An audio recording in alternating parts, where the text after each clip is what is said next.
Di sini kami ingin menjelaskan mengenai etika bisnis syariah dan perkenalkan anggota kelompok 11.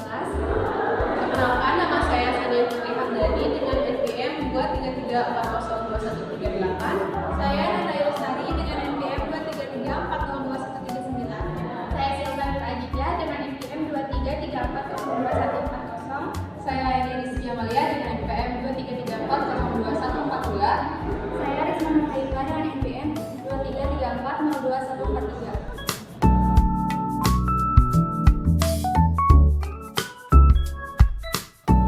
Dalam era globalisasi dan perkembangan ekonomi yang pesat, bisnis menjadi salah satu pilar utama dalam kehidupan manusia.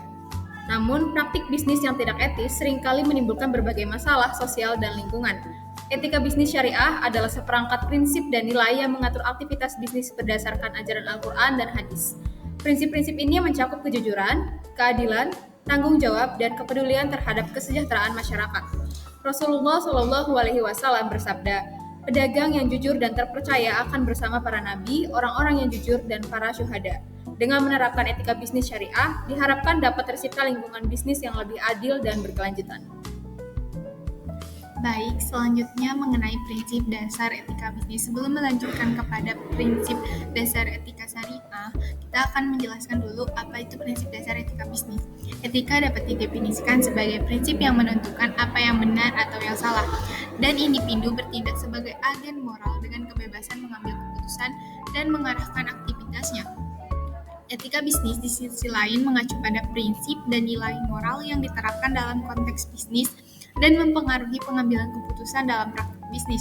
Mempraktikkan etika bisnis tidak hanya merupakan kewajiban moral, namun juga merupakan strategi yang bijaksana bagi perusahaan untuk menjaga reputasinya, membangun hubungan baik antara pemangku kepentingan bisnis, dan mencapai kesuksesan jangka panjang. Adapun menurut Jurnal Business Ethics European Review, dasar etika bisnis meliputi yang pertama adalah kepatuhan hukum dan peraturan yang berlaku sebagai dasar dari praktik bisnis yang baik. Yang kedua adalah mempertimbangkan dampak sosial dan lingkungan dari kegiatan bisnis serta bertindak secara bertanggung jawab terhadapnya. Yang ketiga adalah integritas dalam segala aktivitas bisnis yang dilakukan, tetapi tidak terbatas pada jujur, adil, serta transparansi. Yang terakhir adalah pertimbangan terhadap kepentingan seluruh pemangku kepentingan atau stockholder dalam pengambilan keputusan bisnis, bukan hanya fokus pada keuntungan semata. Itu dia merupakan prinsip dasar etika bisnis. Materi selanjutnya yaitu mengenai prinsip dasar etika bisnis dalam Al-Quran. Menurut Imanuddin, ada 5 dasar prinsip dalam etika Islam, yaitu yang pertama, kesatuan atau tauhid. Dalam hal ini adalah kesatuan sebagaimana terrealisasikan dalam konsep tauhid yang memadukan keseluruhan aspek-aspek kehidupan muslim, baik dalam bidang ekonomi, politik, sosial, menjadi keseluruhan yang homogen, serta mementingkan konsep konsistensi dan keteraturan yang menyeluruh. Dari konsep ini, maka Islam menawarkan keterpaduan agama, ekonomi, dan sosial demi membentuk kesatuan. Atas dasar pandangan ini pula, maka etika dan bisnis menjadi terpadu, vertikal maupun horizontal, membentuk suatu persamaan yang sangat penting dalam sistem Islam. Yang kedua yaitu keseimbangan atau adil. Islam sangat menganjurkan untuk berbuat adil dalam berbisnis dan melarang berbuat curang atau berlaku zalim. Rasulullah diutus Allah untuk membangun keadilan. Kecelakaan besar bagi orang-orang yang berbuat curang, yaitu orang-orang yang apabila menerima takaran dari orang lain meminta untuk dipenuhi. Sementara kalau menakar atau menimbang untuk orang selalu dikurangi. Kecurangan dalam berbisnis pertanda kehancuran bisnis tersebut, karena kunci keberhasilan bisnis adalah kepercayaan. Al-Quran memerintahkan kepada kaum muslimin untuk menimbang dan mengukur dengan cara yang benar dan jangan sampai melakukan kecurangan dalam bentuk pengurangan takaran dan timbangan. Dalam beraktivitas di dunia kerja dan bisnis, Islam mengharuskan untuk berbuat adil tak terkecuali pada pihak yang tidak disukai. Hal ini sesuai dengan firman Allah Subhanahu wa taala dalam surah Al-Maidah ayat 8 yang artinya, "Hai orang-orang yang beriman, hendaklah kamu jadi orang yang selalu menegakkan kebenaran, karena Allah Subhanahu wa taala menjadi saksi yang adil, dan janganlah sekali-kali kebencianmu terhadap suatu kaum mendorong kamu untuk berlaku tidak adil. Berlaku adillah karena adil lebih dekat dengan takwa." Yang ketiga yaitu kehendak bebas. Kebebasan merupakan bagian penting dalam nilai etika bisnis Islam, tetapi kebebasan itu tidak merugikan kepentingan kolektif. kepentingan individu dibuka lebar, tidak adanya batasan pendapatan bagi seseorang mendorong manusia untuk aktif berkarya dan bekerja dengan segala potensi yang dimilikinya. Kecenderungan manusia untuk terus-menerus dipenuhi kebutuhan pribadinya yang tak terbatas dikendalikan dengan adanya kewajiban setiap individu terhadap masyarakatnya melalui zakat, infak, dan sedekah. Yang keempat yaitu tanggung jawab. Kebebasan tanpa batas adalah suatu hal mustahil dilakukan oleh manusia karena tidak menuntut adanya pertanggungjawaban dan akuntabilitas. Untuk memenuhi tuntutan keadilan dan kesatuan, manusia perlu mempertanggungjawabkan tindakannya secara logis. Prinsip ini berhubungan erat dengan kehendak bebas. Ia menetapkan batasan mengenai apa yang bebas dilakukan oleh manusia dengan bertanggung jawab atas semua yang dilakukannya. Yang kelima yaitu kebenaran, kebijakan, dan kejujuran. Kebenaran dalam konteks ini selain mengandung makna kebenaran lawan dari kesalahan, mengandung pula dua unsur yaitu kebijakan dan kejujuran. Dalam konteks bisnis, kebenaran yang dimaksud sebagaimana niat, sikap, dan perilaku yang benar meliputi proses akad transaksi, proses mencari atau memperoleh komoditas pengembangan maupun dalam proses upaya meraih atau menangkap keuntungan. Dengan prinsip kebenaran ini, maka etika bisnis Islam sangat menjaga dan berlaku preventif terhadap kemungkinan adanya kerugian salah satu pihak yang melakukan transaksi, kerjasama, atau perjanjian dalam bisnis. Lalu materi selanjutnya ada konsep etika dalam bisnis.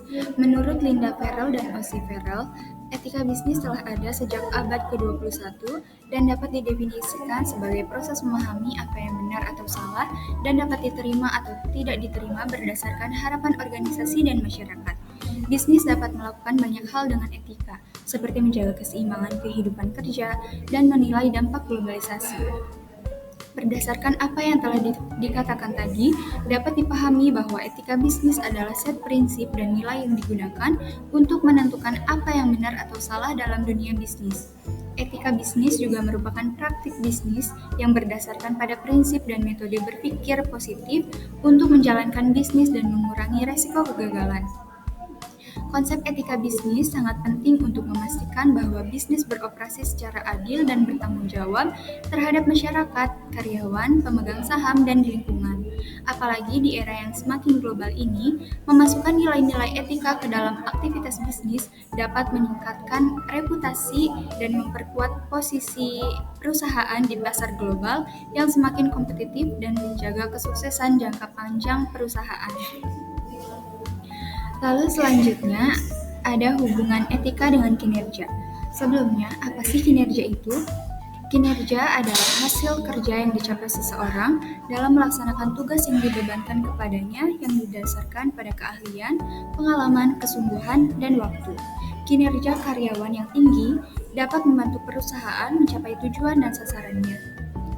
Etika kerja suatu perusahaan atau organisasi memiliki peran penting dalam menjalankan sistem kerja untuk mencapai tujuan.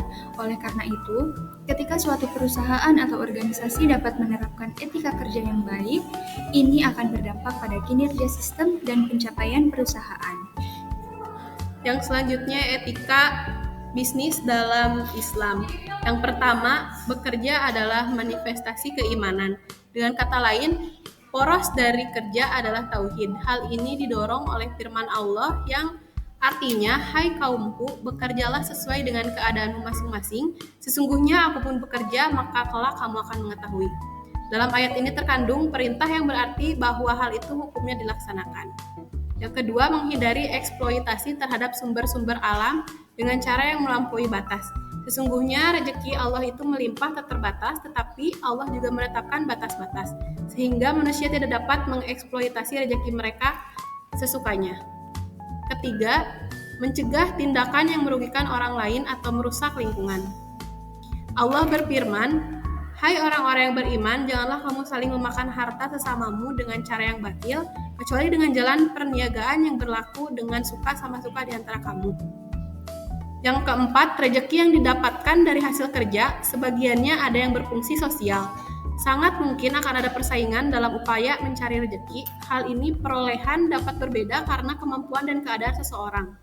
Ini juga tidak perlu menyebabkan sikap yang buruk di antara orang lain seperti kecemburuan sosial.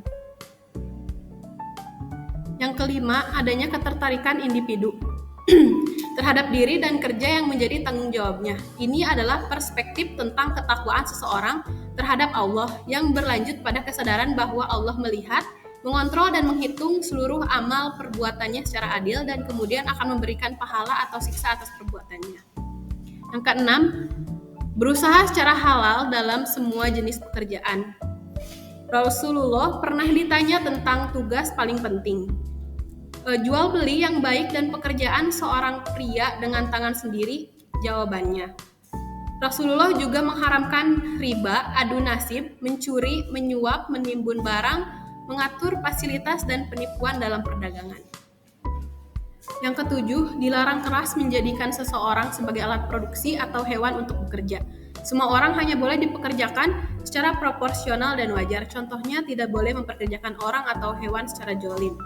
Kedelapan, agama Islam tidak menerima pekerjaan yang melanggar hukum Allah, seperti pencatatan riba, pelayan bar, pemeras minuman keras, dan bekerja dengan penguasa yang menyuruh kejahatan seperti membunuh orang. Kesembilan, profesionalisme. Prinsip profesionalisme adalah orang yang melakukan tugas dengan benar dan menghasilkan hasil yang tepat. Pekerja tidak hanya harus menjadi orang yang amanah, kuat, berakhlak, dan bertakwa, dia juga harus benar-benar memahami dan menguasai apa yang dia lakukan. Selanjutnya, penerapan etika yang syariah dalam praktik. Menurut Mutmainah dan Nur Syamsu, etika bisnis mencakup prinsip-prinsip syariah dan etika yang diterapkan oleh perusahaan yang beroperasi sesuai dengan hukum Islam atau aturan syariah. Ini mencakup prinsip bisnis seperti kejujuran, transparansi, dan keselamatan, serta menghindari riba dan praktik yang tidak etis seperti penipuan dan penggelembungan harta. Dalam etika bisnis syariah, penting untuk menyeimbangkan keuntungan finansial dengan kepentingan sosial kemanusiaan. 5 aspek yang dapat digunakan untuk menilai penerapan etika bisnis syariah dalam praktik yaitu dari sisi aspek teologis, aspek karakter manusia dan sosiologis, aspek teknologi, dan aspek akademis. Kesimpulannya, bisnis syariah harus dijalankan sesuai dengan etika Islam dan harus bebas dari konsep bisnis tradisional yang semata-mata bertujuan menerapkan etika Islam. Menyadari penerapan etika Islam, para pebisnis tidak membedakan urusan bisnis dan akhlak, dunia dan akhirat, materi dan spiritual. Produksi, kepemilikan, dan distribusi disesuaikan dengan sifat dan tujuan hukum Islam. Oleh karena itu, perusahaan-perusahaan syariah yang baru muncul selalu menjadi satu-satunya perusahaan syariah yang menganut prinsip-prinsip syariah. Sekian pembahasan materi dari kelompok kami, kurang lebihnya mohon dimaafkan. Wassalamualaikum